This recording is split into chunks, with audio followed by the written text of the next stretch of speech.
Amis du net, bienvenue. Cette semaine, le groupe Média du Sud a ouvert une large fenêtre sur le chômage qui a fini de s'installer confortablement à Ziguinchor. Aujourd'hui, la situation semble avoir atteint un niveau qui heurte la conscience humaine. Nous avons aussi parlé des meubles en rotin. Rares sont les Sénégalais qui équipent leur domicile avec ces meubles. Pourtant, cette filière fournit un mobilier de haute qualité. Le groupe Média du Sud nous a plongé au cœur de ce métier peu connu des populations. Et en culture, les Ziguinchorois sont toujours nostalgiques du cinéma. Aujourd'hui, ce temple du 7e art a fermé ses portes depuis plusieurs années.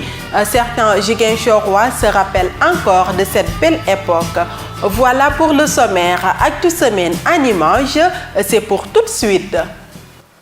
Véritable fléau dans les sociétés modernes, le chômage est aujourd'hui un gros casse-tête pour les gouvernants. À Ziguinchor, la situation semble avoir atteint un niveau qui heurte la conscience humaine. Le chômage est d'autant plus présent dans la capitale du Sud que cette partie du Sénégal est considérée comme une des régions les plus pauvres du pays. C'est en tout cas le triste sort d'une région qui traîne un véritable paradoxe de grenier du Sénégal. La Casamance est devenue une région mendiante qui offre peu de possibilités aux jeunes. Une réalité à laquelle n'est pas étranger le conflit casamancé vieux de plus de 3 décennies. Cette crise a complètement désarticulé l'économie de cette région avec la disparition des unités industrielles qui faisaient la fierté des populations du Sud. Soséchal, Amégé, Casaju, la liste n'est pas exhaustive, ont complètement disparu du paysage industriel de la capitale du Sud. Jetons plusieurs centaines de pères de famille dans la rue. Ces derniers sont venus, hélas, grossir davantage les rangs des chômeurs. Aujourd'hui, les jeunes sont obligés de chercher des portes de sortie individuelles, ce qui renforce le secteur informel devenu le principal point de chute des jeunes. Ainsi va désormais la vie dans cette région qui vit mal son nouveau destin avec le développement fulgurant du chômage.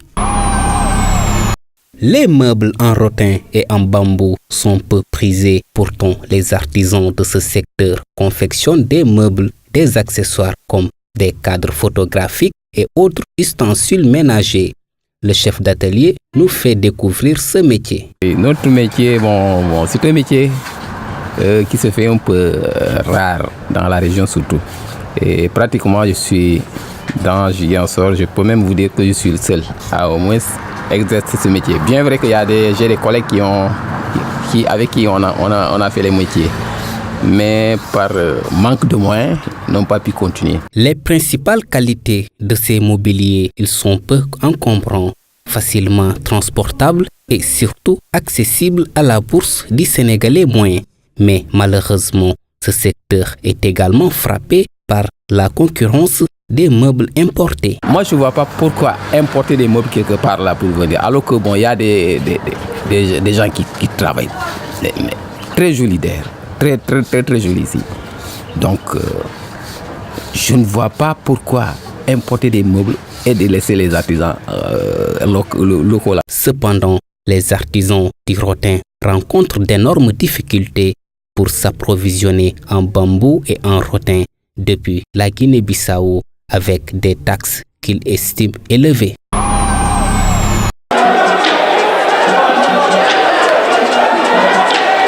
Un match à Paris. Les deux équipes sont entrées très tôt dans le match. Mais il a fallu attendre la fin du premier quart d'heure pour voir le Casa Sport faire faillir la Linguère de Saint-Louis. Avec l'ouverture du score suite à un puissant coup de tête de Faustin Senghor sur un corner de Benoît Junior-Sagnan à la 18e minute. Alors, le Casa mène par 1-0. Étant donné l'importance de l'enjeu du match, les Saint-Louisiens se lancent dans la bataille jusqu'à l'égalisation par Pape Ibnouba qui remet les pendules à l'heure, à l'issue d'une erreur défensive du Casa Sport à la 33e minute. Ainsi, le score revient à la parité. Casa 1, Linguère 1. Le score qui va sanctionner la première partie. À la reprise, les deux équipes maintiennent la pression l'une sur l'autre, mais la Linguère se heurte à une bonne organisation du Casa Sport. Les sudistes se font d'ailleurs de plus en plus motivants. Et sur une bonne action dans la surface de réparation de la Linguère, Farah Thierno Mendy se fait bousculer par la défense, tombe et bénéficie d'un penalty transformé par Bassirou Bodian. À la 85e minute, le Casa mène alors par 2-1. Devancés au score, les visiteurs jettent toutes leurs forces dans la bataille en vain jusqu'à la fin. Avec cette victoire, le Casa se qualifie pour le prochain tour de la Coupe de la Ligue. Créés vers les années 1950, les trois cinémas, Cinéma Rio, Cinéma Vox et Cinéma Rex, faisaient vibrer la ville de Ziguinchor. Mais aujourd'hui, ces trois cinémas ont mis la clé au paillasson. Les Ziguinchorois se rappellent encore de cette époque.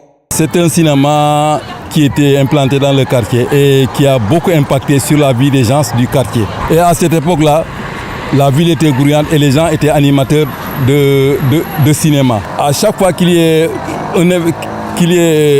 une projection de film, c'était l'engouement et c'était l'engouement dans toute la ville de Ziguinchor. Et surtout, ce qui a beaucoup marqué les gens vis-à-vis de ce cinéma, c'est surtout les films qu'on y projetait, surtout il y avait des films hindous.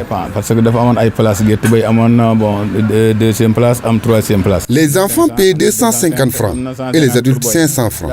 En plus, ces films participaient à l'éducation de nos enfants.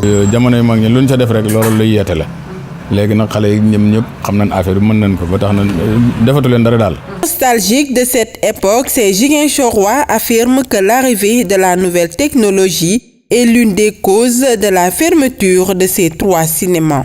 C'était un moment où la population tenait vraiment à ces films. Et maintenant, avec la diversité de l'information, des sites où on peut trouver les films, d'autres films, et ce qui fait que ça ne marche pas. La perdition du cinéma est due aussi à certains facteurs économiques parce que c'est la CIDEC qui coiffait tous les cinémas. Mais malheureusement, la société était dans une période vraiment néfaste. Alors, les cinémas ont commencé à perdre leur lustre d'antan. Le cinéma jouait un rôle important dans la société puisqu'il créait des liens de fraternité entre les différentes couches de la population qui partagent la même passion. Depuis quelque temps, la population ziguinchoroise vit dans le noir, avec le retour des coupures de courant. Un souci pour cette dernière qui voit leur travail ou activité s'arrêter. Ça n'arrange pas parce que nous on prend les engagements, le client vient et nous donne le travail, on doit engager le travail, donner un rendez-vous fixé. Quand le coupure vient, ça force les rendez-vous. Chaque fois coupure d'électricité, ça ne va pas. Tu sais que là, c'est des problèmes. Surtout les menuiseries métalliques, les menuiseries de bois qui utilisent de l'électricité, ça pose des problèmes. La population déplore cette situation et fait appel aux autorités pour trouver des solutions afin de résoudre ce problème qui a un impact sur la sécurité et sur l'activité économique. Il faut la réaction de la commune. Les coupures d'électricité, ça a duré, ce n'est pas aujourd'hui. Vraiment, il faut un changement. Le courant, c'est une nécessité même. Qu'il y ait de communication, que la population soit au courant des coupures. La population tente tant bien que mal de s'adapter à cette situation. Seulement, elle invite la société d'électricité à faire des annonces pour permettre aux uns et autres de prendre leurs dispositions. Actu Semaine Animage, c'est fini. Vous pouvez laisser vos messages ou commentaires sur notre page facebook.com/gmusic ou nous suivre sur twitter.com/gmusic. On se retrouve la semaine prochaine pour d'autres sujets.